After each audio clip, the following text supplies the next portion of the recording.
education টিকে এছামছন সকলক স্বাগতম জনাইছো আমাৰ যেহেতু ইন্ডিয়ান অইল কৰ্পোৰেচন লিমিটেডত পোষ্ট ওলাইছে 246টা non executive post under PWBD category ইয়াতে আমি চাব লাগিব আছে মেইনলি আমাৰ junior operator number of post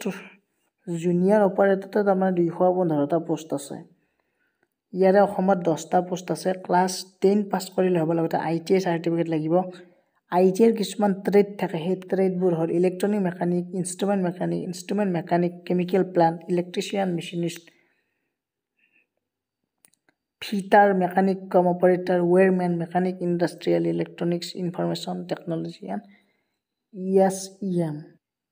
এইকেইটা ট্ৰেড যদি আছে এপ্লাই কৰিব পাৰিব লগতে কাৰোবাৰ যদি এক্সপিৰিয়েন্স আছে বা এপ্ৰেন্টিছ সাৰ্টিফিকেট আছে তেওঁলোকে ইয়াতে এপ্লাই কৰিব দিব পাৰিব তাৰ পিছত জুনিয়ৰ এটেন্ডেন্ট গ্ৰেড 1 ইয়াতে 23টা পোষ্ট আছে ইয়াত হায়াৰ সেকেন্ডাৰী পাস যদি এক্সপিৰিয়েন্স আছে পাৰিব জুনিয়ৰ বিজনেস এসিস্টেন্ট ইয়াত 23 পোষ্ট গ্ৰেজুৱেচন লগতে ইয়াতে 45% আৰু কম্পিউটাৰটো লাগিব টাইপিং স্পীডটো হ'ব লাগিব লগতে কোনোবা যদি এপ্ৰেন্টিছ কৰা আছে তেনেহলে তেওঁ সুবিধা হ'ব মানে তেওঁলোকক প্ৰিফাৰেন্স দিয়া হ'ব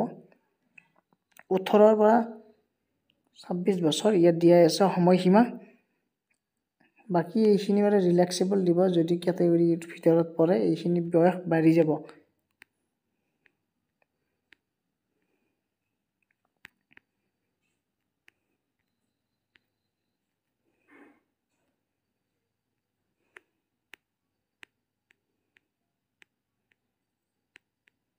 গতিকে এইখিনি আছিল এটা আপডেট সকলোৱে শ্বেয়াৰ কৰিব মই ডেসক্ৰিপচন লিংকটো দি দিম এপ্লাই কৰিব লাগিব ইয়াৰ 300 টকা ফিজ কাটিব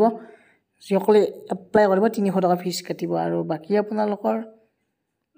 যিখিনি এসসি এসটি পিডব্লিউডি আছে তেওঁলোকে বাৰু ফ্ৰীতে পাৰিব ফি তেওঁলোকৰ এপ্লিকেশন গতিকে ভিডিওটো এইখিনি আছিল অলপ শ্বেয়াৰ কৰি দিব আৰু সাবস্ক্ৰাইব কৰি বেল আইকনটো প্ৰেছ কৰি ৰাখিব ধন্যবাদ থ্যাংক ইউ